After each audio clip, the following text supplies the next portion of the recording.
Oh, opportunity knocks, but you have to answer the door. Welcome, Dan, thank to the you. Mineral Gal. Thank you very much, Peter. Great to see you, Lauren. So glad to walk you through. Excellent. And, I'm so show you excited. what amazing things are at this gallery. I've been looking right forward now. to this all year. You know, it's one time I get to come to Tucson and see amazing minerals. It's part of the highlight of my entire year. So I'm super excited.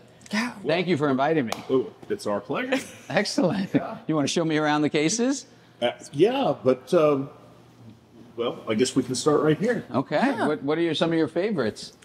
You know, I've got to say, the gemminess on that quartz, just superb. I love that. That's a wonderful example from that location. Swiss quartzes are just outstanding. I love that extra face right there, which is, I believe, Daphne twinning. Just beautiful, beautiful stuff. How long have you had that? You know, We dug it last summer. Last summer. Yeah. Wow. Yeah. That's exciting. Off ropes in the Alps. You were in the Alps hanging, and him especially. I need a little extra help. Okay. You know, he just Peter's on it. he's like a spider You're monkey. like spider But monkey. she's the one who crawled into the back of the car. Gotcha. Yeah. Gotcha. I fit a little better. That's great. You guys have a really impressive display this year. Yeah, I'm impressed. no, it's you know, we've been working really hard bringing some quality material to Tucson, and you know, just really elevating things every year. It's important. Your displays look amazing. I mean, you take the time to make them look perfect with the lighting on each piece and just highlighting the accents that bring out each example. It's impressive. Thank you thank for sharing you. this. Yes. This is really well done. It's a pleasure to take credit for other people's work. And it's hard to keep the camera still. Chris would be like gritting his teeth right now. He's like, I'm not even in this, and I set up all the cases. I do all the lighting. No, it's just, I love those Ilvites, and that's just such a great example. and I realize there's the big one, but look at the luster on this Yeah. lower one with that singular quartz just on the side, that accent piece. I think you have one in the back that's really cool. Maybe we can get to look at Okay. that. You mentioned it. It's like a star, and it has that kind of luster. It's really pretty. So Something tells me that We you know have that's something to look forward to. So let's keep moving. let's keep moving. Just as we walk across the room, really want you to notice this piece from Lawrence Stoller here. Yeah, this is like a beacon when you walk to it. This is just, to my mind, the most incredible piece of rutilated quartz I've ever seen. Yeah, I agree. I mean, I'm flabbergasted when I look at this. It's, you know, Lawrence did one with Glenn Lair, another carver in conjunction, probably almost 2 decades ago. And it's almost this size. And it's I think it might be a little bigger, and it's broken into 3 sections. It was one crystal, but for me, this is even superior to that. And I mean, look at the workmanship in getting the facets so sharp and so brilliant. That's not an easy task for any lapidary, no less something this size. Yeah. And especially if you look at it from this angle, the way it captures the light and you see the top of those terminations It's and the so way cool. that it plays as a result. I mean, just brilliant master carving Yeah, and with you can fantastic material. you can look on the seams and you see the growth planes where there were intrusions and all of the crystallization between the sections of the quartz, and you can see it really well from this angle here, and then also from here, actually from this side. It's you know, mineralogically interesting as well. So that's just wonderful. You know, when you see minerals that are recrystallized or rehealed that separate, that's where they would separate, but this one's not separated, and so you can really see the structure of what's going on there. It's stress and recrystallization and some iron staining that is giving it the contrast. It's beautiful. I think this is, I wonder about this plane and this plane right here, whether those are actually cleavage. yeah, Because quartz has cleavage, but it doesn't have cleavage from pressure. It has cleavage from being heated. exactly. So that's what makes it great. Yep. Yeah, it has almost like a flat cleavage plane, like calcites It's or parallel topaz. parallel to one of the rhombohedrons. Exactly, exactly. But only under high temperature, high pressure, and high heat. Yep. If we try to break it now, we'll get broken glass. We'll get conchoidal fractures. Yep. which we don't want to do. No. I think Lawrence would be upset. I mean, Justifiable. Justifiably, I absolutely. think anyone would be upset. Yeah, again. Yeah, upset with us for letting you in. Exactly. I mean, Yeah. why would you let me in here? It would be crazy. I would say that this is one of his lifetime masterworks. I mean, I've seen his work every year that I come to this gallery, and this is outstanding. Yeah. I have not seen its parallel. Me either. All right, show me some more minerals. Yeah. These are cool over here, these big guys. Wow. This is fantastic. I mean, the setup on that is just so hard to beat. Does it have a name? It hasn't been named. I mean, you would tell me. I mean, know. obviously. Have you guys had any suggestions? Yes, but most of them aren't printable. Oh. Hey, this is a family show. Come on. I like the beacon, the light tower, the torch, the candle. What's the name of the, one thing that has been in consideration, what's the name of the tower in Mordor with the eye? Ooh, that would work. Where's 'Cause you- Mordor? Is that in the... Middle Earth. Middle Earth. Middle Earth. That's the evil. Ooh, well, I don't know that we want to give it an Tower. evil connotation. It's like the the light on what's the tower on the hill, or some poetic. Something reference to poetic. that, yeah. Okay. Yeah. I mean, it just, you're right, it is a light in the darkness. It's almost a torch. The composition of it is so wonderful. It's really fun. I And love just that. the sharp termination at the top, too. Yeah. Steal the quote from the Statue of Liberty. I lift my light beside the golden door. There you go. I love that. And you got another case over here with beautiful minerals. Oh. I love this barite, that soft blue and those sharp blades. And, one thing I'd point out is this fluorite over here, which is that perfect strawberry smoothie color. Yeah. It's very pretty. Love those fluorites from Chamonix. They're gorgeous. I mean, I don't see why we couldn't do the whole show like this. You guys could show me the vault. It would be kind of funny.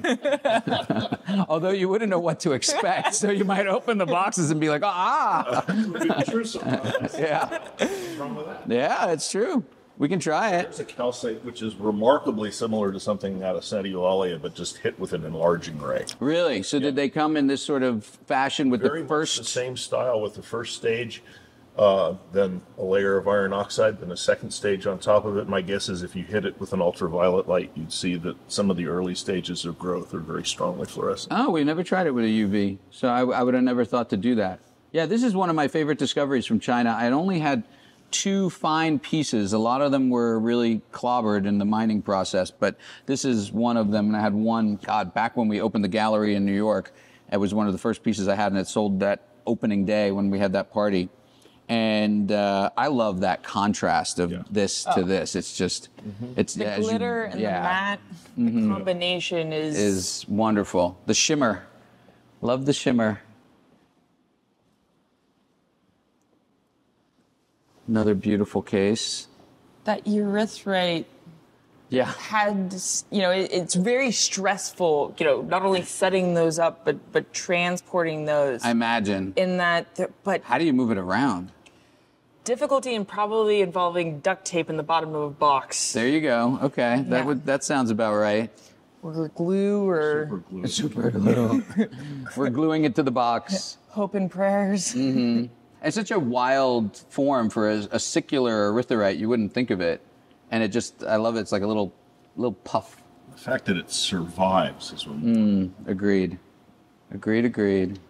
You've got quite the set of Ilvite, or we have quite the set of Ilvites here. You do. Yeah. You do. You I'm have an especially impressive. fond of our Sheila here. This That brings really back looks like memories. one- It does. Yeah. I It- love that. Oh man, and it's just how do you beat them? You can't. I mean, there's no Scheelite location. There's a few that parallel, and early Korean stuff I'd seen had 1 or 2 crystals that had this orange color, but predominantly the best ones were large, sharp octahedrons that were like a blackish brown from Korea and really glassy. That's the best from there. But that's the only other location I think that really does size. Pakistan does some nice size, similar color, but never the same quality. But I mean, There were some pretty good ones with orange color, even it's a little bit redder than that from the Cohen mine here in Arizona, the Dos Cabezas Mountains. No kidding. Yeah. How big did the crystals get? Probably the biggest are up about like that. Wow, that's good size. 5 centimeters, 6 centimeters. Impressive. They're quite well known to Arizona collectors. And they're highly desirable. I imagine I've never seen one, so I'm going to guess there's not many. There are not many. I mean, they're floating around. Okay. But I picked up a thumbnail of one last year. Wow, very cool. That's awesome. And we can't get past this dioptase. I mean, Cocofelt just completely resets the bar for. Yeah, I mean, it doesn't quite have the refined qualities of the finest from Sumeb as far as luster, but color and crystal size is just unparalleled. I mean, that main crystal that's sort of in the center of the group is almost 5 centimeters, almost 2 inches. I mean, it's bigger than my thumb. Yeah, I know. It's crazy. Where'd you get that? I don't know where we got that. The first ones I saw, Charles Key actually brought out of Out of the Cocoa Belt. Yeah, the Cocoa Belt. I actually visited him there, more than a decade ago on one of my first trips to Namibia. And we went to the Kalkofeld and went up in the area and you could literally see malachite and copper outcrops like erupting from the ground. It was fascinating to see the geology like that.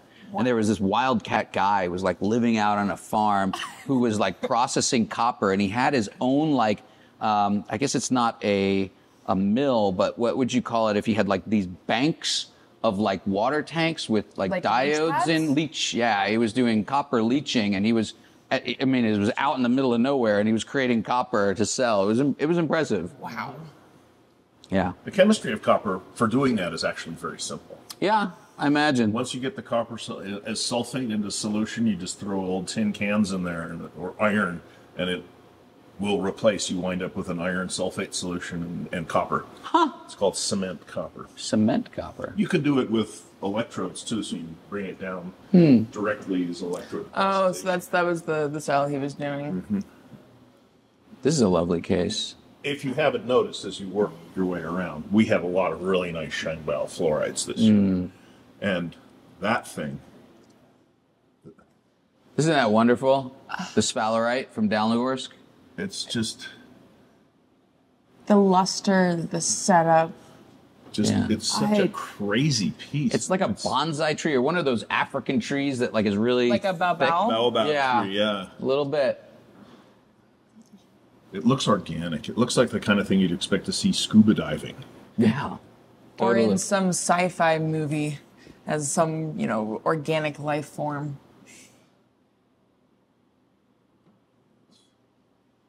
Beautiful stuff. And I think this is something I remember, that rhodofluorite. Those things are so hard to find. And so easy to love. I mean, I feel like, as a collector, if you don't love rhodochrosite from Sweet Home, there's questions that I have. There's questions. I question your passion and dedication. But I mean, as long as we're talking red, I love this rhodonite. I mean, that's a marvelous manganese silicate. It's just beautiful shape, wonderful crystals. And with the Quartz Association as well to give you that contrast. Yeah, I love the way the crystals. From there, they're usually like really like tightly booked fans with the punch of color, which is nice. And I like this because it has the isolation of the fan, so there's like negative space, giving it what allows the crystals to be more appreciated. And then you're exactly, Lauren, the quartz crystals, little perched ones all over the place, really accent that color. I love that. As an orgeologist, I've got to point out the mornonite. Okay. Yeah, how can you not? Biscuit of mornonite. Yeah. Matrix. Yeah, and for Bolivia, that's good size. It's a great one from there. That property is actually in the middle of a project area I'm working on. Oh, so cool. Yeah. That's awesome. How's that silver project that you talked about at Barry Kitt's event years ago going? Is that We're in full production. We're mining 4,000 tons a day. We're on track to be one of the world's biggest primary silver mines this year. what's the name of that? Juanicipio, the Valdecaña's name. Juanicipio. And the company that runs it? Mag Silver. Mag Silver. And we can't not point out that The emerald. The Jolly Rancher we stuck inside of some calcite there, just to see if anyone was paying attention. Jolly Ranchers and marshmallows? I don't know. What would we call the calcites? I don't know. Rock candy. Rock candy. Yeah.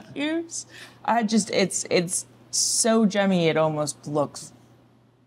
And the termination is so crisp. Yeah, it's hard to find emeralds in general and quality ones with great glassy color. I mean, great glassy luster and rich color. It's because they want to cut them. Yeah. It's a survival story in and of itself. Exactly.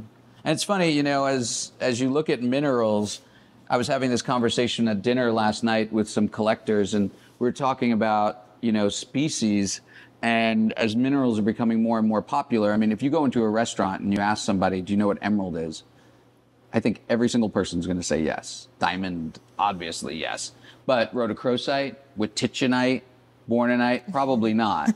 But I think that's on the verge of changing. I think there's going to be a lot more awareness and resonance with the community and just mainstream society as minerals are becoming infinitely more popular now. I mean, it's the genres that are interested are no longer just us passionate collectors. It's going wide, which is exciting and fun. And important. And, museums have played a huge role with that recently as well. You've got the American Museum of Natural History, the new gem hall there. The spectacular job they've done. Yeah, it's amazing. In your backyard? In my backyard. And ironically, I haven't been yet. So don't tell anybody. I'll get there, I promise. We have more goodies for you to look at down. Ooh, I'm excited. I'm excited for the vault. That's going to be amazing. I mean, how can you not love the vault? It's the highlight of the year. That looks like what we just saw. Oh, a big old. That's fun. Good eye. Yeah, nice. That's so cool. That's well done. I like that. It's like an artistic aspect to a mineral specimen. Yeah, and you how get fun is that? Some art. It's important to bring sort of the abstract and the art, and that's how you transition and make things more approachable. Absolutely, and make it bridge different genres and people who can process it in a way that they are more familiar with initially to allow them to go deeper. And it's nice to see you have Doris's Paraiba book on your table. Oh yeah, that's fabulous. That book. I mean, that's impressive. But that's, we are currently mining in Mozambique heavily. We have been since we purchased shares in the mine in 2018. I had worked on the project in 2005 was the first time for a couple of years. And then I dipped out because I was doing Paydanera and South America. And being in Africa, it was like building sandcastles. You go there for 10 days. It took 2 days to get there, 2 days to get home. It was a 2-week process. You built the sandcastle, left, and you came back and everything was back to ground zero. And you had to do it, wash, rinse, and repeat. So I just couldn't manage and bear that at that time. I didn't have the bandwidth. And they kept going, and they wound up in 2015 sort of almost going into hibernation for a couple of years. And then in 18, they came back to me, my good friend KK, who happened to be one of the main partners at the Paydanera mine. So that's how I got introduced to the Mozambique project. And he invited us to come back in. And so we took a look at it again, and Federico Pizzotta and I went down there and evaluated it. And we were like, yeah, this property has merit. And so we started there, and it's been fantastic. We're producing, I think we're not on like mag silver, but, we wash probably 400 tons a day through our little washing plant. Mm-hmm. And we produce probably 1 kilo of tourmaline every day. That's colored tourmaline. Some percentage of that, it varies, obviously. It can be Paraiba, but we get all colors. We get rubelites, we get greens, we get olives, we get browns, we get pinks, we get the whole gamut. And we produce probably about 20 kilos of black tourmaline with that every day. And so that's going really well. We've really developed it, and we're on the verge of putting in a new washing plant there. We're going to build it in 2024 and really invest to be able to bump up the ability to wash. So hopefully to get to maybe, almost 1,000 tons a day of washing, because the amount of tourmaline per ton is about, of Paraiba, or even not even Paraiba, of colored tourmaline is only about 1 or 1.5 grams. Oh, wow. So you've got to move material and clean it to get what you're looking for. Yeah. So, and our current plan is a little archaic. It's sort of MacGyvered. It's pieces from all different things and learning process how to deal with the earth. But it's going really well. Good. So, yeah, it's exciting. Happy to hear it. Fantastic. Well, we look forward to carrying some of that material in our gallery next year. Absolutely. I'd love to see you have it here. That'd be fun. This is great. This looks like a chrysocolla and malachite slice. Yeah, I mean, this must be an incredible piece, too, in person, in addition to this. I mean, I want that on my wall. That's fun. I mean, which is why we have it on our wall. Exactly. What do you have over here? Wow, that's impressive. That's such a cool geode. Whew. It looks like a candle or something. I wonder if they named it. I don't know. Do you guys have a name for this one? Candle in the Wind. Ooh, I like that. Candle in the Wind.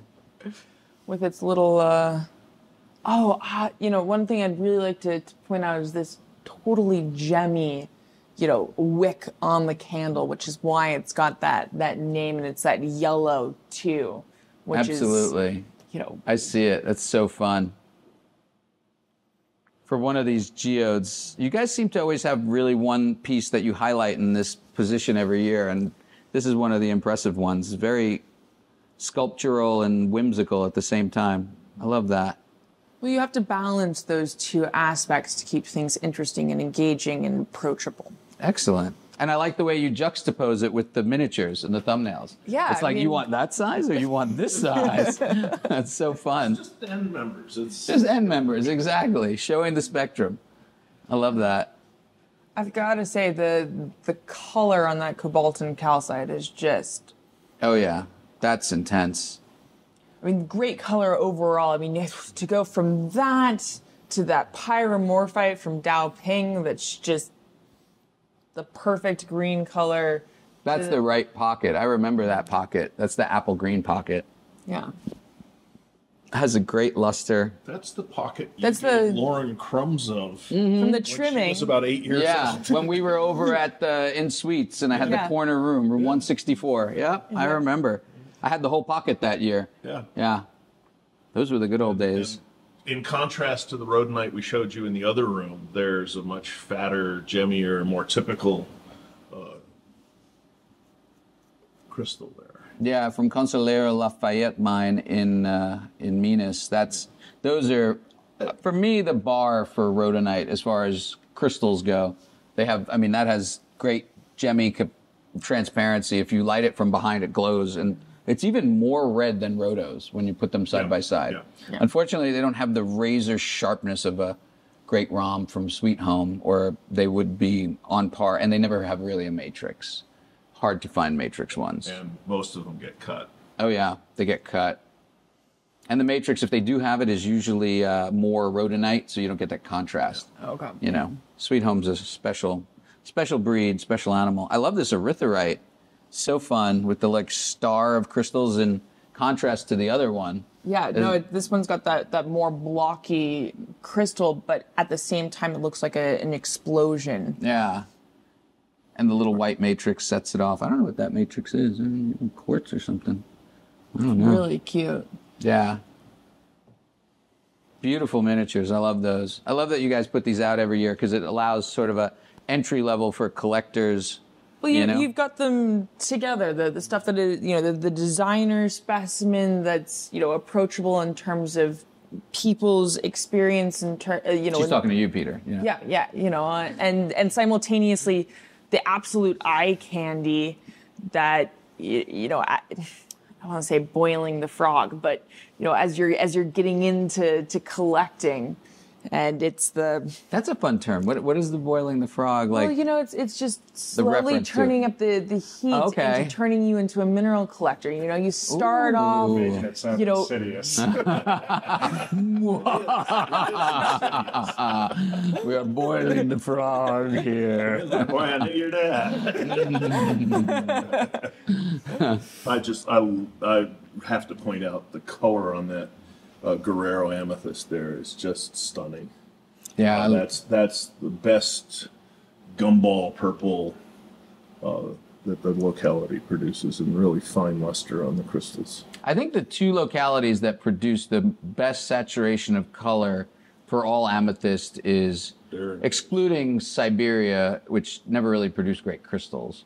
Right. Yeah, is Guerrero and Jackson's Crossroads. oh yeah, actually Jackson's competes too. I got to give that credit, and also, but a different kind of color, more punchy purple from there. This is a more just deep purple, and then Gogo Bobaseb, the best from there. Well, those are the ones that are purple in terms of the kids, learning colors. That's the purple that you learn to associate with purple. Yeah, And like Welch's grape soda cans or whatever. Exactly. And what a great name for a band, Deep Purple. I mean, you could Deep just purple, take that exactly, and run with it.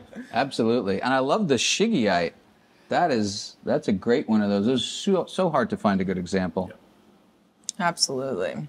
No, all these are chosen very carefully to be totally knockout gateway drugs. Gateway drugs. That's the gateway drug. And boiling the frog. Well, you guys have impeccable taste. Those are all so well displayed and so finely curated. So then, you go from whoa, and then you turn around and things get a whole lot bigger. And I will say, this combination right here of the sharp ROMs of the rhodochrosites, Sweet Home, absolutely type case example of just how good that material can get. And then behind it, you have that Shangbao with the perfect setup of those three. I'm kind of in love with this specimen for obvious reasons. Yeah, I love that. The way it's formed with the stack is really fun. It's like a dream specimen. Yeah. I'm obviously Mexico. I love that pink on that Dandurite group. That's absolutely classic. Yeah, that was once upon a time. Was it ever really prolific? Like, were there lots of them? No, the pinks are. There's only been 2 or 3 significant finds of the pinks. Okay. And but that said, most of the gang, most of the just the non-ore minerals that are mixed into the ore at Charcas is Dandurite. You go in there and the walls are just these giant fans of massive Dandurite. The only place I've ever seen that's like it is Broken Hill. Huh. Where you could get. Have you been to Broken Hill? Yeah, where you get things like bustamite crystals that were 2 meters in diameter, 3 or 4 meters long, frozen in the ore. Wow. And garnets. No. Yeah. That big? Garnets 2 feet wide? Yeah. Oh my God. Yeah. The only other place I've seen garnets that big is Gore Mountain in New York. But the ones at Broken Hill were much prettier. Wow. That's incredible. And for the geologists and rock forming mineral folks, that feldspar. You don't normally think of feldspar as a serious collector's mineral. That's a serious collector's feldspar. Yeah, that's really outstanding. It has a great aesthetic with the dominant crystal and the sidecars going in opposing directions. You wouldn't guess, And that ivory, but with that almost hint of yellow to it, that reminds you of like a good lemon sherbet. Yeah, I like that. And they're twinned, I think, too, right? Yes. Yes. Baveno is the habit, or yes, that looks like Baveno. Yeah, very cool. Nice to have all the aspects together. All the aspects. Speaking I love of that. knockout purple amethysts. That's Uruguay. Yeah. That's got color for days. Yeah, so there's always the outliers. That's an outlier for that location by far. I've only seen one other one with this color from there, and it's a bigger piece, like maybe double the size. I think Lyda Hill has it in her collection. I think you guys sold it to her, probably. Yeah. Yeah. It's very cool. This is a beautiful example. I love the green in this Heddenbergite as well with that good fan. That's another mineral that most people don't think of as Absolutely. Every once in a while. Yeah, there's a few amazing like that. We have at least one more in here, a really big crystal. I think it's in the other room. Oh wow. I'd love to go see that. We might have passed it though already. God. Incredible displays. It's what happens when you have so many fantastic specimens.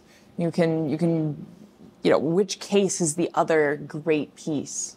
Yeah, you really showcase a large swath of localities, aesthetics, quality from all over the globe. It's impressive. And, obviously someone fell in love with this specimen, which is why it's going somewhere else, but the pink and the quality and the way that it's set up there, and the clarity. Twinning. And the twinning. It's great, yeah. It's we wanted to make sure to share this specimen with you, despite the fact that someone's already fallen in love with it. Beautiful, beautiful. Well, I hope it's going to a good home. It's such a great example from there. Chinese, I believe, not Russian, but very reminiscent of the Dalnogorsk material. Yeah. I think those ore bodies are very similar, Dalnogorsk and the Inner Mongolia. They're both big skarn deposits. Big skarns. Is that what drives all that mineralogy? Yeah, and when you look worldwide at minerals from skarn deposits, they all have a lot of features in common. It's not just skarns; it's a lot of other types of deposits too. But you tend to have the same geologic environment tends to produce similar looking things. And it's one of the things that fascinates me as a geologist is the ability to go, I can see that and I know something about where it came from. Good morning. You guys can come in and we'll just take a pause there. Everything good? Yeah. Good. Good morning. Yeah, everything's great. Yeah, working on the filming. So, see you guys. I've just got to really point out, we were talking earlier about the Coquevelt dioptase. Yeah. This piece has that color, has that luster. Yeah. And is an exceptional example from that particular area. Yeah, it is. It's wonderful.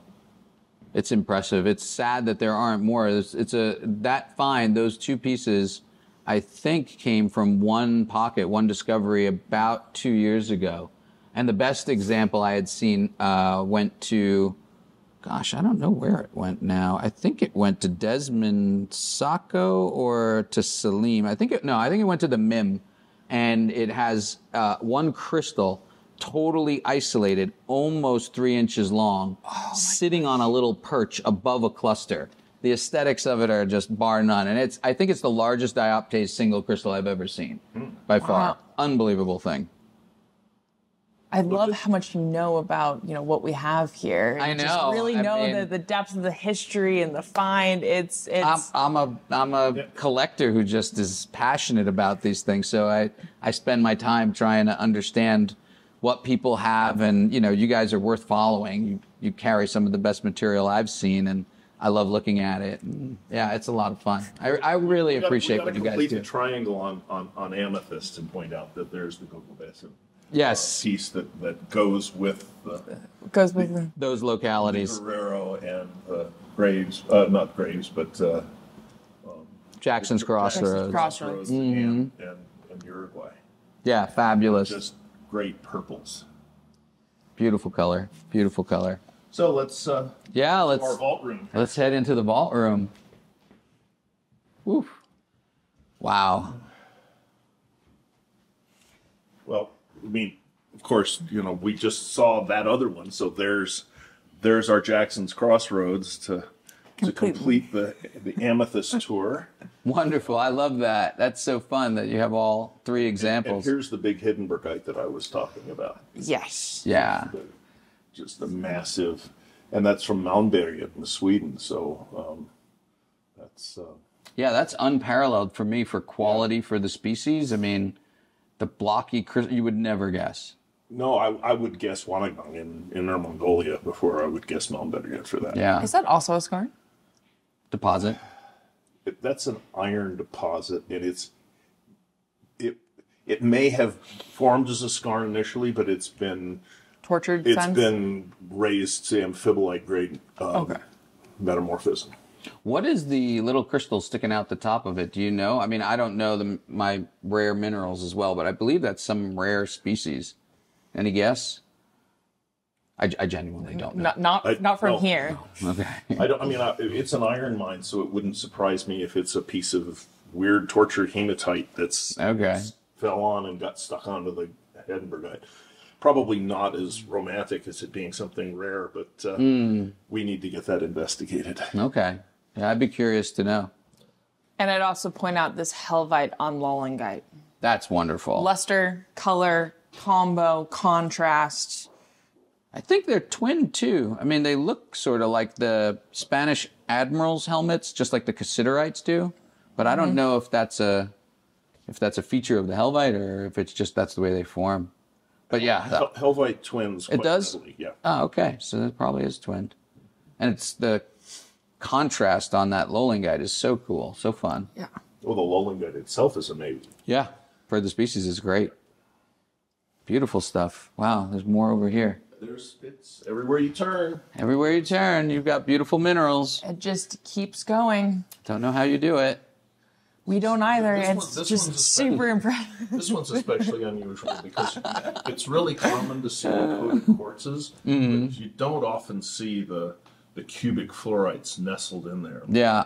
Usually it's just the rounded coatings on the quartz, and that's exceptional to have that cube show up. Yeah, I've never seen another with the really identifiable cubic form together with the stalactites and the coatings.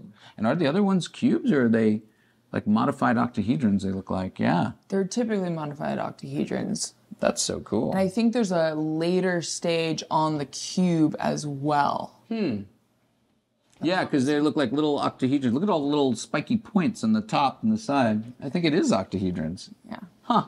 Provides that interesting texture to the surface as well. This is wonderful. I was going to say, that's great. I really like this material. Kazakhstan, the combination of the two, you get that absolute, bright blue from the apatite, the luster, the gemminess with the contrast of that dark fluorite. That's so sharp. Yeah, those are. I've seen a lot from this find. Marty Zinn tried to corner the market on this discovery because it was a finite pocket, and I've seen in his collection a couple of large pieces, but I don't. You rarely see it with more apatite than you do fluorite. Mm-hmm. It's usually the opposite ratio, from my knowledge, and I like the fact that this has more apatite because that's sort of the highlight here is that combo of the two. The balance. And I think there's even little white bits in there. I think those are Bertrandites. Those grow in association. So minor there, but that's a wonderful mineral combination. I love that.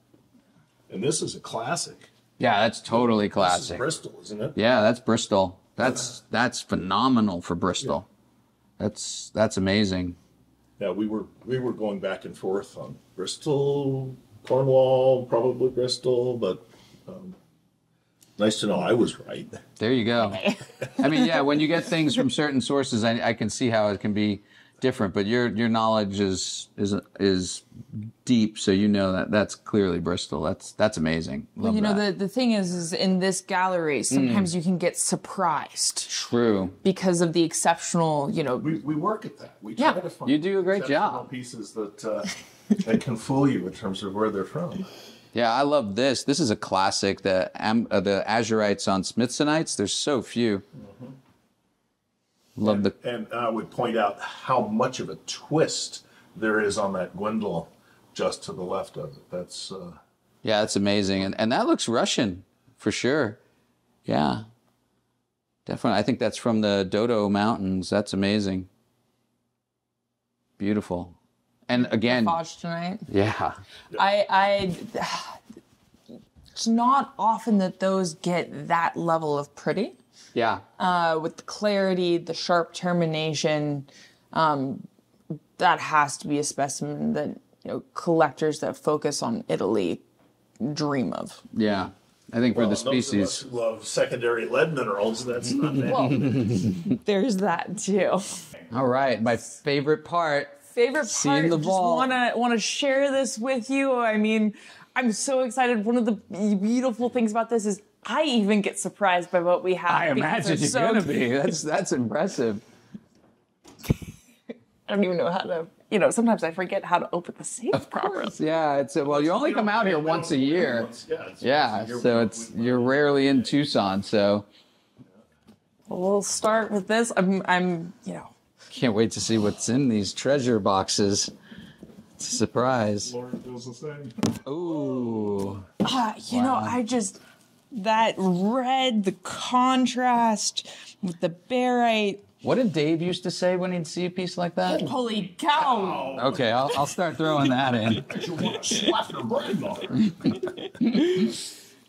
That's impressive. And it's on an entire plate, it looks like. Yeah, I mean, it's the entire plate with the barite providing that deeper contrast. You have the bright red, orange at depth, which really highlights the deeper red of the bigger crystals and makes them pop. Yeah, as vanadinites go, that's spectacular. It's almost like how the azurite from Milpilus grows over the malachite on those pseudos and pops out the color. The barite is acting as that reflector here and really giving you some nice contrast and sort of that really open color. So I love that. Talk about electric blue from Milpilus. We can talk about this as being electric red. Yeah, exactly. Same basic phenomenon. Absolutely. Fantastic.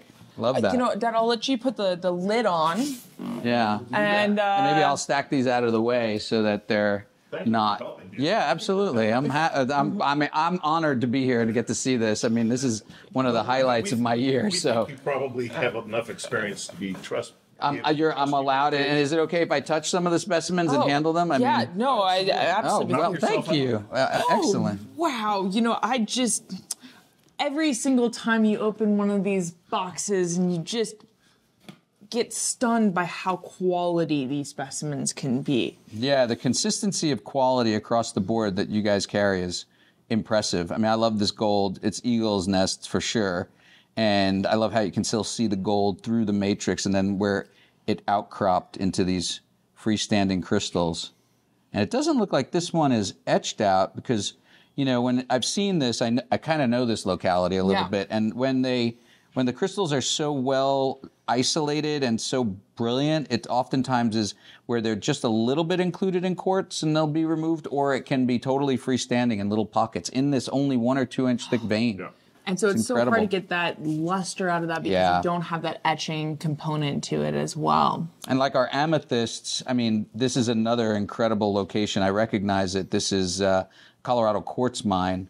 And I mean, the sharpness of those crystals, the octahedrons grown on this little ram's horn and this like, I love that fan. It's like a peacock tail or something. That's fabulous. It's got all the peacock elements. We've struggled with whether or not that should be trimmed into just this. So you have just the fan. Oh wow, yeah, standing up like that. That's impressive. Thought about that. Huh? I haven't thought about that. Terrible thing to do, but man, it would be a complete knockout. I mean, it's already a knockout. But I think doing that to it would just. Yeah, it might be a simpler presentation and really highlight the two different aspects instead of them competing. Yeah. That's an interesting idea. You might consider that. You'd wind up with, we will wind up with 2 amazing specimens out of this. And tell me about this fluorite from, that looks like Yaogan Shen. Wow. Here, Lauren, show us. Yeah, I mean, one of the coolest things about Yaogan Shen is that you not only have that the zonation that gives you the strong purple phantoms. Yeah. But simultaneously you get these, deep sea creature inclusions in there, and they're so gemmy that you can get really lost. Very aquarium-like. I love that aspect of it. I think the only place that's really comparable is the invisible fluorites from Dalnagorsk. Agreed. They have gardens of things that you can see in the bottom under. But these are purple. I got that. Yeah. I got that. Do you have any from Peru like that?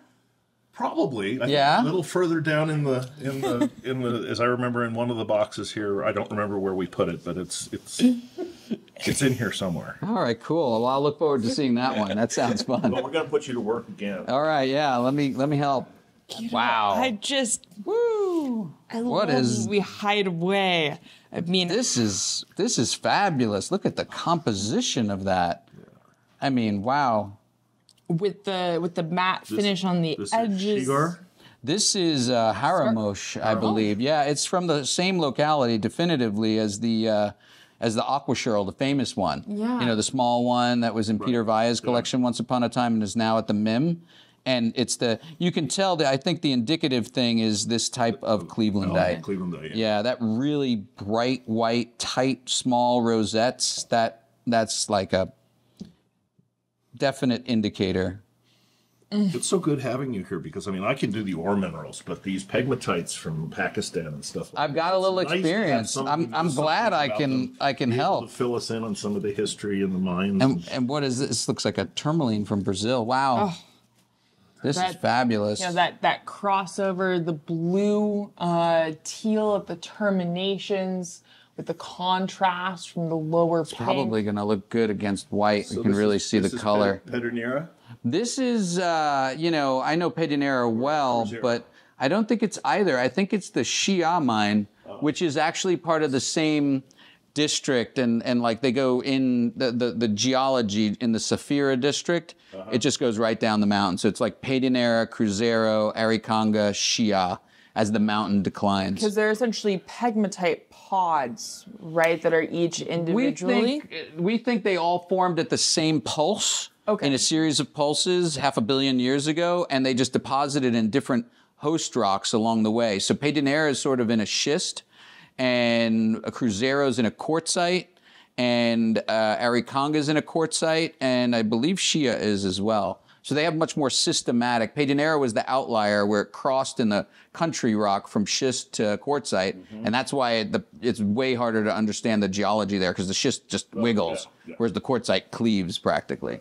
So this is a fabulous example. I mean, they don't even touch. You can see right between. Can you capture that? Yeah, they look like forbidden lovers. It's just fun. I love that. Yeah, I love that. So fun. Maybe Pyramus and Thisbe.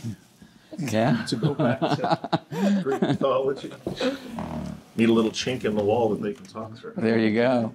You know, I really appreciate the fact that we label the top of the things to let us know when we're getting something that's extremely fragile. Yeah, that's important. You know, knowing is good. Oh, wow, another tourmaline. Oh, that's beautiful. Can I pick it up? Sure. I mean, that's just a beautiful spray. Wow. Pretty to see, lovely to hold, drop it and break it, consider it sold. Ooh, I never heard that before. I like that. This is impressive. This looks like Cruzeiro.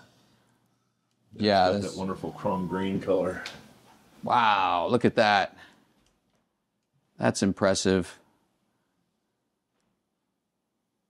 Unreal.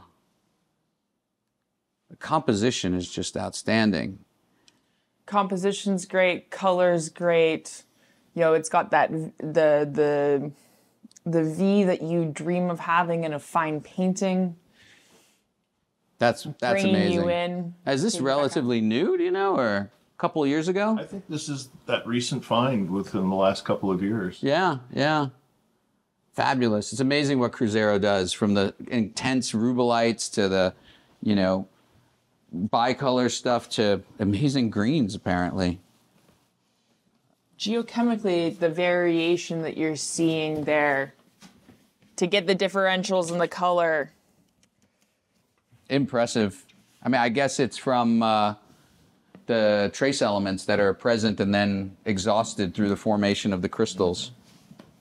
What do we have here? Oh. You know, we really like aquas. So Yeah. we really like aquas and like getting big especially ones too. after having the King of Kashmir a few years ago. Yeah, that was an impressive discovery. This looks like it's from the same region, I bet. Certainly looks like the same neighborhood. Yeah. Yeah, this is definitely in the Gaunt, probably from the same mountain, I'm sure, just maybe a different one of the mines there. And I mean, I love this architecture of all the different heights. It's like a bouquet of aquamarine. And especially when you have that kind of saturation of color and the gemminess and the terminations as well. Yeah, I mean, the terminations are just crazy here. I love these little protrusions that are like antennae. Yeah, these little guys. Look at there's a little tiny one right there. Yeah, that's so fun. Beautiful. And I like the white and the schorl. Some of it included inside the aquamarine and some of it on the surface gives it a nice touch to show off the geometry of the piece, the overall. I mean, that's give you context and give you Yeah, a little depth idea. of field. That's impressive. Just enough tubes in it to break up the light to bring the color out a little stronger. Yeah, that's incredible. Wow. Well, I know you've got a lot to show me, so we'll keep going. Whew, I'm gonna need a break after this. Whew, holy smokes. I forgot we put these away. Yeah, I mean, Wow, that's a little China suite.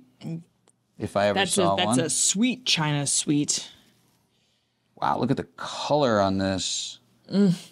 That's incredible. Ink blue. Yeah, and it looks all complete. And again, like those worlds that we're talking about inside, that aquarium effect. You can just see that this was the piece of matrix, and then it goes right inside, and the same property is there, just the fluorite grew after. That's amazing. And with the little accent sparkle fluorite in the matrix as Yeah. well, showing you that these are multi-pulsed one systems. Yeah, that's amazing. Beautiful. And this here, that's just great. The combo. The combo, I mean, yeah, Yagon Shan does it right. Yeah, it does. So there's 1, 2, 3, 4, 5, 6, 7 at least different species on the same piece. Probably 8. Eight for sure. Yeah, you've got fluorite, quartz, wolframite, chalcopyrite, muscovite, arsenopyrite. Wow. All in the same piece and And quartz. and pretty. And pretty. Yeah. Yeah, and attractive. Yeah. That's beautiful. We're using your sweater for contrast. That's why I wore it. You know, Smart, just smart. to make sure we get some. We can use Peter for light colored minerals like quartzes. We can use me for like mid range, and yours can be for dark colors. Perfect. Oh, the color. Look at that. And the pyrite coating. And it's so selective here on Yeah, the preferential. just these edges Almost like and a faces. dripped, or you have a splash of glitter that's coming from that This got is poured on. interpreted as telling you something about the fluid flow within the system. Well, especially because you can see it kind of dropping down the backside here. Yeah, so maybe it was like It's called snow on the roof texture. snow on the roof. And I love the twinning, the penetrant twin is fabulous. Again, Yaoganshin, it's an impressive locality. Oh, and you know, having the chance to go there and see, you know, what it takes to get this material out. Yeah, you spent some time there, right? When you were in China last, I believe. Yep. I heard you tell me about that. It was a wonderful experience. I've never had the pleasure. It's an impressive mine, I heard. Yeah, it's really impressive, and the amount of work that goes into, you know, hiking or, you know, getting the specimens out of there Is you know, it just makes it that much more special when you see this material, and especially when you see material that's been well collected as well, like that specimen. wow. This is fabulous. This is kesterite from Mount Shabaodang, where the scheelites come from. That's a wonderful example of that. Shoosh. Beautiful. Incredible. Beautiful examples. Wow. How big is that vault? How many more do we have in there? This is impressive. Endless. It's endless. Oh. More tourmaline. More beauties. This looks like Congo. Wow, for Congo, that's awesome. Luster is fabulous. Color saturation on the tips is wonderful. And the multifaceted terminations, that's a large example with still having some transparency. And typically the larger ones I've seen from here become very opaque, almost reminisce of the material from Paprock when it's not a pinacoid termination, the ones that grow to the Antilogus pole. But this actually has good gemmy properties still. And it's one of the ones that has the good separation between the pink and the green, so you get the quality of both and you don't get the muddy in between. Agreed. That's fabulous. And let me guess, this is from Kazakhstan? No kidding. Oh, I mean, I love this piece. I just said Switzerland. Yeah, I would think, but the quartz and the thickness of the hematites is a dead giveaway for that material. They're not Eisenrose. They're not Yeah, exactly. nice. They're these Sharp. I mean, these big- crystals right in here are perfect. Yeah, it's incredible. Perfect. And the composition with the little fan of quartz. incredible from there. Wow, you've got so much to look at. I got to keep going. Look at this iridescence. I mean, can that get captured? Yeah. Look at that. That's so cool. Look at that. That's like and it's like a clamshell calcite. Where is this from? It looks like one of those skarn deposits. Could it be Dalnogorsk? Probably. Yeah. One of the mines at Dalnogorsk. I'm not sure which one. I think it is. I've been to Dalnogorsk a couple of times. That looks a place I've always wanted to go because it's another big skarn deposit. Yeah, absolutely. And it's got the big boron Charcas-like piece right next door. Wow. Patrick, can you find me a dollar bill? Yes. Thank you. I love the rainbow aspect in these because you get the clarity, you get that undersea world, but then you get these flashes of the rainbow as well. Yeah, the striations going, horizontally on the crystals and the multifaceted terminations, and then to just a sheer transparency. We'll use Peter's shirt for this one. And this is fluorite, right? Make sure we get the logo in there. There it is. What's hot in Tucson? You come around. You can get it through the calcite. Can you get that? You're right a little bit. Yeah. There we go. Brilliant. Cheap commercial for what's hot. Cheap commercial for what's hot. Didn't cost us a dime. And that's great. This sort of beautiful botryoidal fluorites that these grow on is impressive. That's fantastic. Yeah, that's a beautiful little piece. Love that. We're very pleased. God, the surprises you got are incredible. There's kids in the candy shop, and then there's kids in Willy Wonka's factory. And, I guess that's not the best example, now that I think about it. Another term? Wow. Wait, where's this from? Whoa. This looks like Petch in Afghanistan, but I've never seen this. Blue is just on the blue with to the Antilogus pole. Most of the time, it's the flat terminations. Yeah. That's a pinacoid, right? Is the flat? Flat is pinacoid. Yeah, so it's usually the pinacoid terminations that you see, but this multifaceted variety in this color is extraordinary. My favorite color. Is it your favorite color? It's my favorite color. Wow, so this must be one of your favorite minerals that you guys have this year. Absolutely, but with that kind of color and the transparency, and the position on the matrix with this little quartz, that's fabulous. Wow. Congrats, guys. This is... just so excited to have it and share it with you. And I really appreciate this. I'm a connoisseur of pegmatites, and so the way you are about ore bodies, Peter, which I love also, just to clarify, but I also love pegs. Are there many good pegs in Mexico? No. There's a few, but... Isn't that crazy? Oh, I love that with the primary malachite. How do you, the luster is... Yeah, this is super fun. So these quartz stalactites, and then if you see, there's like this sheen that's just there's sort of this lighting that's on the edges of these like flowers of malachite. So you get that bright color. It looks like, those pom-pom trees. Mm-hmm. Let's see if it looks... it's a little dark there. It's the showcase, but that's so cool. This is a relatively new discovery. I've seen some of these around the show, but this is by far the best one I've seen. Wow. I picked up a little one for my own collection. Not, single stalactites. Oh, wow, you did. But this one just really sets the bar. Yeah, why didn't you keep this one? You stay in that size. I collect, smaller size because, I have to be able to share these with the world. Yeah, I feel that. That makes sense. Don't compete with your clients. I get it. Yeah. And not to be ignored, this lovely little tourmaline from what looks like the chameleon pocket in Arikonga. That became very popular with collectors for the deep saturation of color. And you get that real hot pink in contrast with the green tips. Yeah, beautiful. But the malachite steals the show for me. Absolutely. Yeah, that's fabulous. Oh, wow. This one's heavy. Is it? Oh, boy. I wonder what's in it that can make it this heavy. Surprise. Ooh. Wow. Elmwood. Good. It's the sphalerite. The sphalerite is why we're dealing with the... Well, fluorite's got a reasonable specific gravity too. But, Wow, what a great example from this locality. I love the isolation of the fluorites and the barite and the combo, the contrast. That's spectacular. God. And when did these come out? You know the vintage here?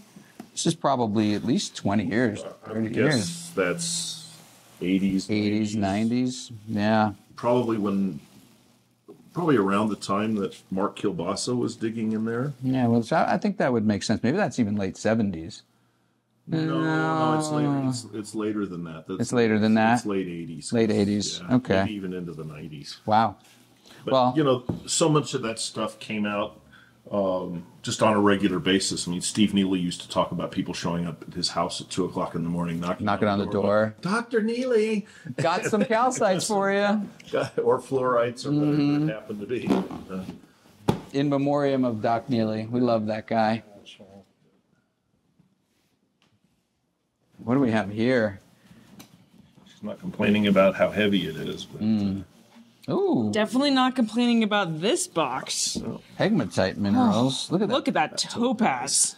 Yeah, that has... With the strong contrast of that beautiful feldspar and the quartz. And it's got that absolutely exquisite rosé color. It's beautiful. Great luster, too. The faces are unusually... I find the ones that I've seen from these locations with the sharp slopes as opposed to the ones with the flat termination with the equant form are more saturated and actually just have a finer brilliance. I love that piece. That's great for topaz. It almost looks like you took a glass of rosé and poured it into a crystal shape. It's got such high luster and clarity. Yeah, I love that. That's wonderful. and like most topazes, it looks like ice and it probably feels cold to the touch. It does. Why is that? I don't know, but it's one of the ways you can tell topaz away from apart from beryl, for example, is that even with cut gemstones, topaz feels cold to the touch. That is so bizarre. Compared to beryl. It's one of the tricks the gemologists No kidding. use. Yeah. Wow, that's great for a combination. Look at that. Appetites on aquamarine. Talk about contrast. Yeah, that's wonderful. Composition and just the chain of appetites going up the aqua. With that little floret of muscovite down Yeah. there at the bottom. I like that. Bisecting, cutting right into the crystals. I like that. It's like they were competing to form. You know, that's kind of how I like to imagine pegmatites. It's a whole bunch of, you know, nucleation sites that are fighting over elements to try to form better To try to crystals. be better crystals. What were the localities on those two?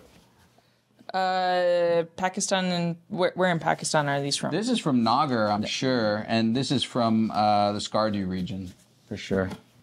Beautiful. Oh wow, we've got another big box. Another big one. Yeah. A big heavy one, I bet. Woo! Wow. That's green. Yeah, that's Well, green. that's Daoping. That's Daoping. Which is also where you get the color green. Gosh. That's one of the best examples I've seen from there. And is this a more recent find or is this part of that older material? It's not the older find because I can tell that the style of the hoppers of the crystal is slightly different, but it was the same color as the first find, and it happened almost a decade later. Much smaller find, only about 5-6 pieces. This is probably the best one. This is extraordinary. Absolutely. I mean, the way that it does the green, I mean, it is lime. Yeah. green. I think we'll see this maybe in a museum if we're lucky coming up here soon. There's a couple of important museums courting this piece I heard about, actually. Oh. Didn't you mention that earlier? They should be. you. I mean, it's one of the best examples of the species I've ever heard. Yeah, agreed. It's wonderful. And sharing that with people is super important. Yeah, I love when things have a home in museums because, I mean, that's how I got my start going to one of the ways I was highly influenced was the American Museum, despite the fact that I haven't seen the new displays. And, you know, as a kid, I mean, I went there on a class trip. I remember getting off the school bus and going inside and just being blown away. I was unreal. It was one of the first museums I went to as a kid, too. Was it? Yeah. Oh, wow. Well, my grandparents lived in New York, and we'd go visit them from western Massachusetts, where I was living, where I grew up. Wow. That's so cool. And they took you there? But it was the older version. It was the original wood cases and everything, the ones that got turfed when they did the... That is wild. What is that? Aldenite, but it's replacing mimetite and cuprite. Wow. Oh, look, you can see the cuprite under there. Oh, and that's a rock courier piece. Yeah, it's an old courier piece. Sumab piece, yeah. And he has it labeled differently. He has it malachite on cuprite. But I've seen examples from this discovery, and I think it has been confirmed it's baldonite replacing mimetite, actually, over cuprite. Crazy. Wild assemblage. And I love that shimmer. Oh, that's That's outstanding. It looks like it's glazed with little tiny quartzes, but not. That's incredible. And another knockout aqua. As I said, we love aquas around here. So yeah, look at the color on this one. It And has that V as well. particularly good saturation. That's Stepped up growth. oof, incredible. Well, we're gonna keep going. I mean, I'm sure that vault goes on forever. It's At like least I hope it does. I'd love to see more and more. This is great. It's like Mary Poppins' purse. Yeah, exactly.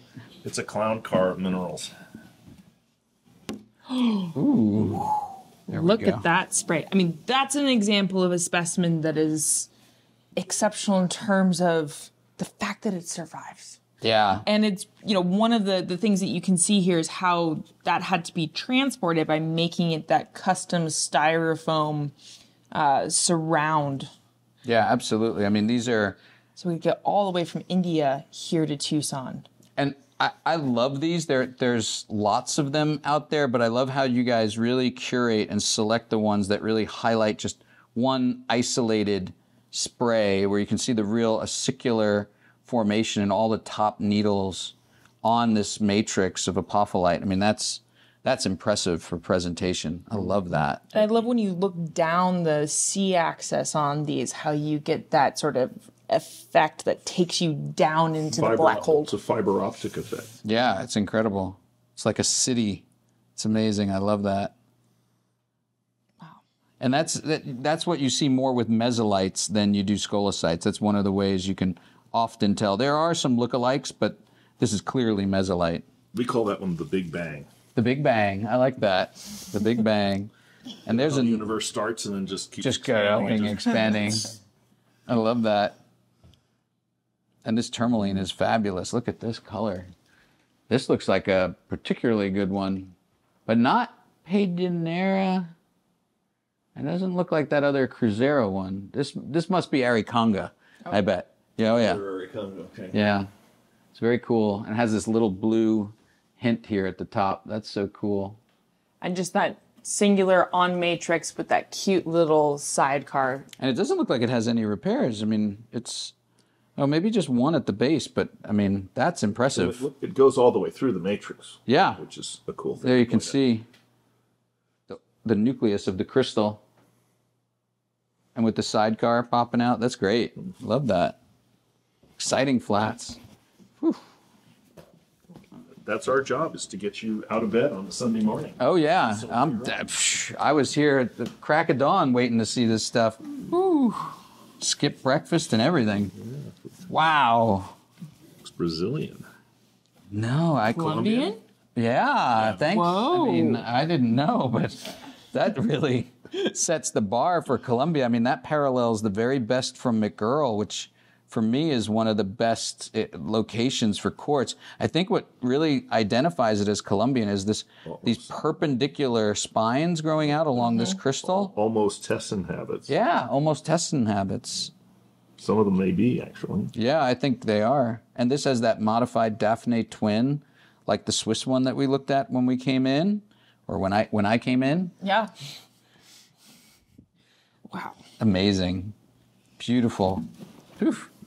Surprise after surprise here at Fine Minerals International. I don't know how you guys do it.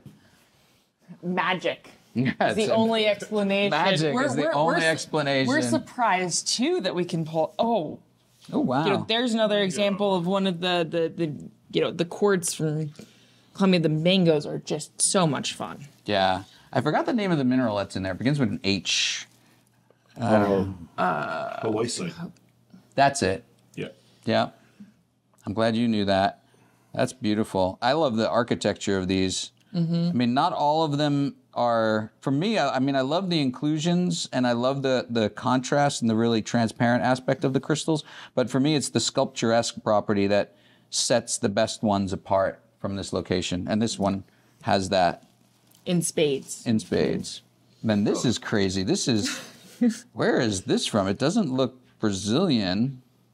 And it doesn't look almost looks sceptered. Packy. It is sceptered. Look at that. It's all crystallized under there and has these long ridges. And it's actually sharp on your hands. I mean, this almost could cut you. You know what? I think this is from Burma. Huh. Burma. Yeah. That's got to be one of the Burmese ones. I think I heard about a discovery about almost 7 or 8 years ago that was very small with just a few crystals. And that, I think, is definitely one of them. Wow. That is exceptional. And I love the, how you see on these edges here, there's almost preferential etching on them so that really makes them stand out. Yeah, amazing. Amazing. Wow. It's an interesting environment to do that. Yeah. What it grew in to let it grow like that. I don't know. But it doesn't seem like something's removed. It seems like something was... In the way. Maybe it's late stage... Overgrowth? No, maybe it's late. Well, that could be, but it could also be late stage dissolution in the pocket that was preferential to the structure of the crystal. I don't know, like almost like the heliodors from Ukraine. Yeah, it's possible. Wow. This looks synthetic. That looks crazy. I mean, that's Mexican for sure. Wow, Nika? Yeah. Wow. Look at that crystal. Wow. It's so sharp for gypsum. And look at this strange inclusion down here. It's like a helicoid or a helix. Is that like typical for there? Or? No, and I can't think of any reason why it should be a helical inclusion because there's nothing helical about the growth of gypsum. And that's actually right in a plane. Oh, wow. Yeah. So it's right in a plane. Not a helix. It's not a helix. Okay. So this is beautifully twinned. And it looks like that's right on the twin plane. Wow. That's sharp. It's a wonderful piece. This scares me. Why? Because this looks like the crystals in what's called the Cave of the Queen at Nika. Because everybody's heard of the Cave of the Swords, of the Swords, which is up like high. Sort of the first one, and then the Cave of the Crystals, which is the Giants. But right in the area of the Cave of Crystals are two other caves. One of them is the Cave of the Queen, and the other one is the Eye of the Needle. And this looks like from the Cave of the Queen. Wow. You've been to these places. Yes. You've been in all of them. I've been in those holes, yes. Wow. Ooh. Amber. I just...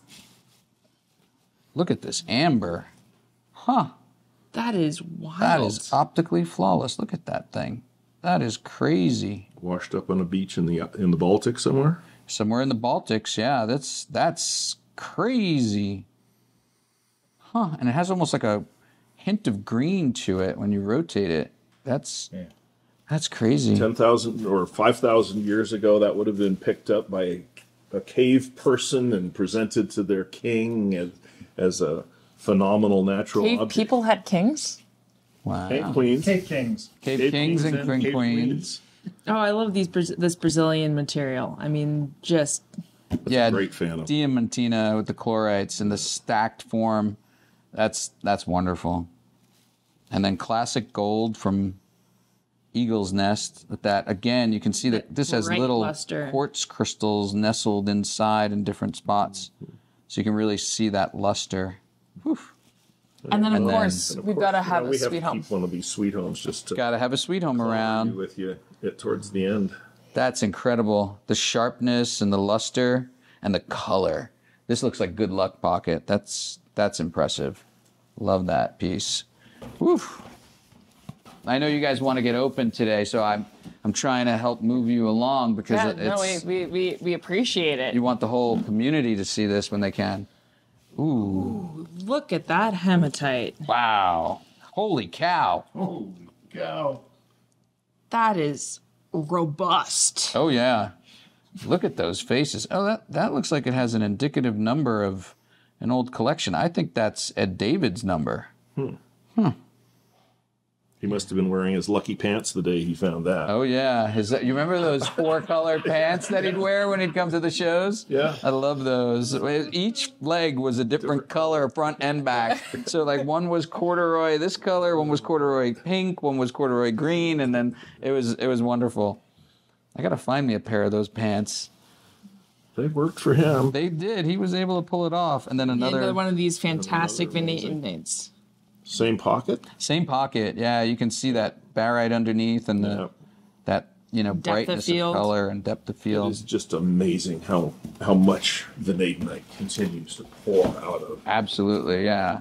I mean, the fine examples are few and far between from all kinds of reasons, from collecting difficulties and the fragile aspect of the weight of the lead crystals in the small areas that they attach. But quantity is impressive. Oh, this is fun. This was the theme mineral for the second show in Changzhou. Wow, okay. Yeah. That's impressive for this location. Yeah. Or for this lab. For this laboratory, yeah. I'm actually writing an article about fakes and, well, I shouldn't say fakes. I'm writing an article about artificial and synthetically grown minerals, as well as fakes and forgeries and lookalikes and compilation things that are going. I'm trying to do it in a systematic way about all the things that we are seeing as minerals are increasing in value. People are mimicking them, trying to take advantage, just like fine art paintings. There's forgers and there's copies. And so we have that in our world now.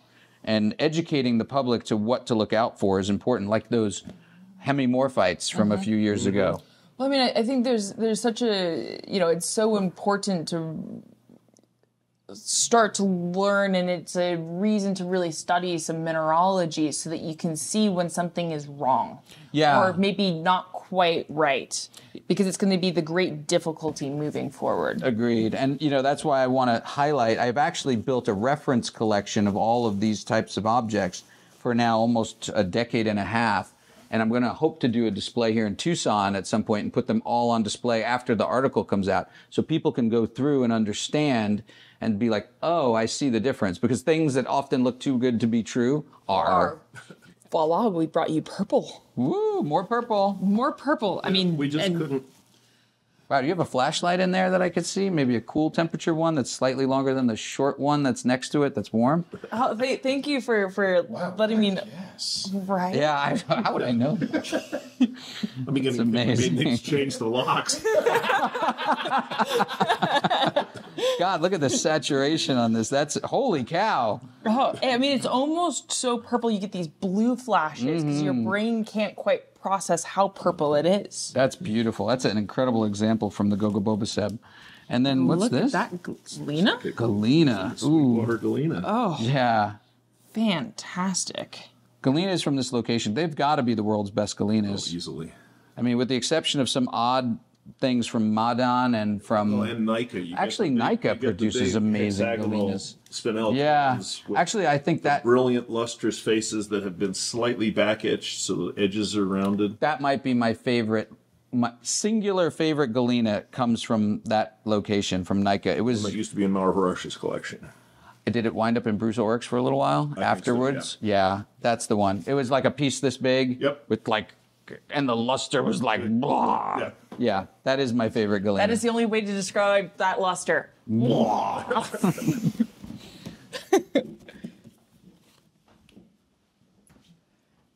Okay, the last big flat. Ooh. Oh, wow. Malachite stalactites. These things are just the satin finish with that, vibrance to it. Yeah, that's amazing. And the fact that they're individual and not repaired, and you can see the banding of the malachite here, and it probably formed in the, what you guys should do? You should make a really creative mount and have it like this and have it in your showcase. Oh, wow. So it can really show people Yeah. how these things form. I think that would be really fun. Maybe you guys should do that for next year if you still have it. That'd be awesome. We'll take that into consideration. Cool. And it'd be fun to see if you can actually do it. Yeah, that'll be the tricky part. Wow. Oh, More root? we were talking about dioptase later or earlier and Cocovald, but then we have to remember why it is Sumeb, and that Sumeb is Look a at that. fantastic reminder. That almost looks like a Savarite crystal. Yeah, the color is so beautiful, that rich, rich green. It's almost impossible to replicate in print, together with the contrast of the white and the little jewel crystals down there. And that's one of the largest crystals I've seen from Sumeb. And you got this gemminess to it Yeah, as yeah. well. The translucency. That's wonderful. And what other... This is neat. What is this? This is... It looks like that's from That's Congo, isn't it? primary malachite Right. crystals. Wow. On these pseudomorphs. pseudomorphs. Yeah. That's lovely. And the way it just sits up, that flower, whew, that's probably the best one I've seen from that discovery. I think that's a relatively new discovery. I'm pulling a lot of stuff out of that part of the world. Yeah. And this is one of those Pakistani rhodos. Yeah, this is one of those Pakistani rhodocrest. I mean, the tourmaline is... With Shoal. little shirl piercing it is definitely indicative of the location. I just love the faces on this where you get those, really etched out, or not etched out, but the growth patterns. The growth patterns of the triangles from Yeah. the twinning. Very reminiscent of Mount St. Hilaire, but just... prettier. But prettier. Prettier. Yeah. And then a fluorite from Chamonix, I'm sure. That's Oh. beautiful. With that color pink, Yeah. it can't be anything No else. hints of green. And we can't ignore the tourmaline. That's definitely from that same pocket as the other one that you showed me, I bet. But this does have the pinacoid. So that's what you more typically see. Beautiful.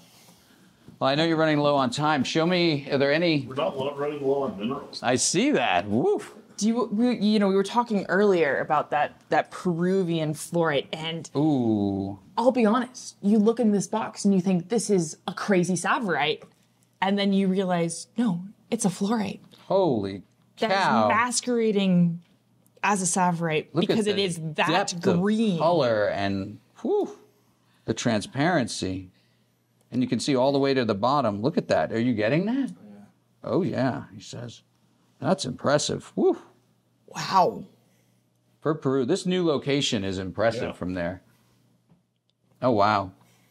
I've seen a number of pieces from there, but nothing this nice. Yeah. The quality. I haven't seen that quality yet. That's impressive. Well done. Oh. Whew.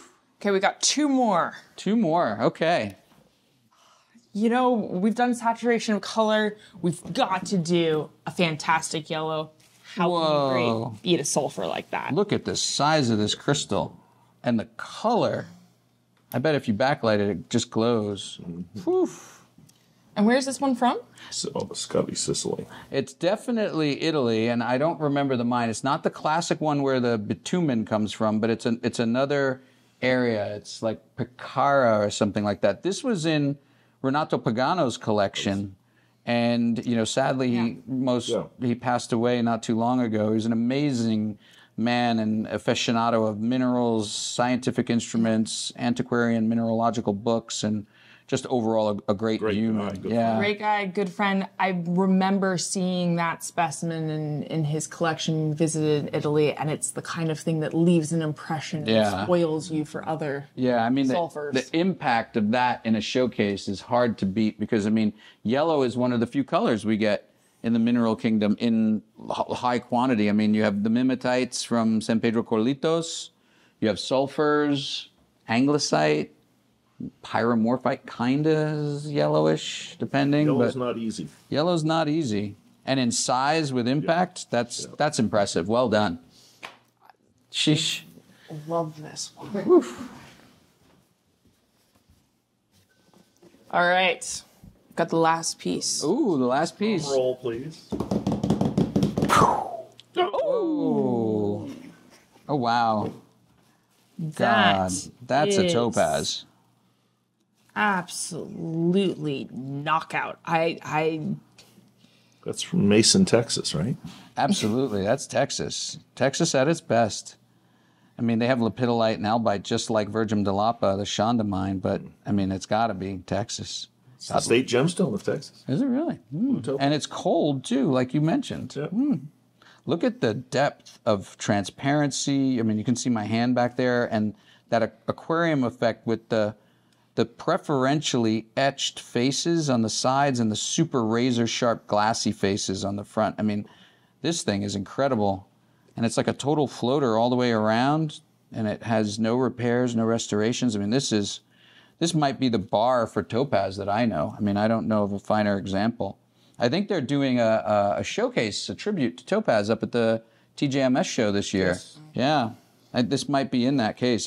You should put it in. Yeah, no, that's a great idea. Yeah. We were trying to keep that secret, but Oh. I guess. Well, this will come out after, right? Thank you, Peter. Amazing show. That was awesome. Lauren, loved it. Thank you. Well done. You know, I think you almost know more. Well, you definitely know more about these specimens and your passion for it. And obviously, you've been sneaking in here and looking at it. Kinda, yeah. I mean, maybe it should really belong to Daniel. It Wow. probably would, but there would have to be a commercial transaction. Yes, of course. Something to Something- commemorate. Well, give me for a legal. Are we negotiating? Well, for a legal contract, I mean, That's there true. have to be some Some sort kind of- of value. Absolutely. I mean, Okay. Typically in contracts, it's like $1 plus something of. I think I have $1. You have $1. $1? Can I give you that? You can. Wow. Fantastic. All right, well, Thank you. We got a deal. congratulations. Now you've got a Absolutely. little gallery. Thank you. I appreciate that. Thanks, everybody.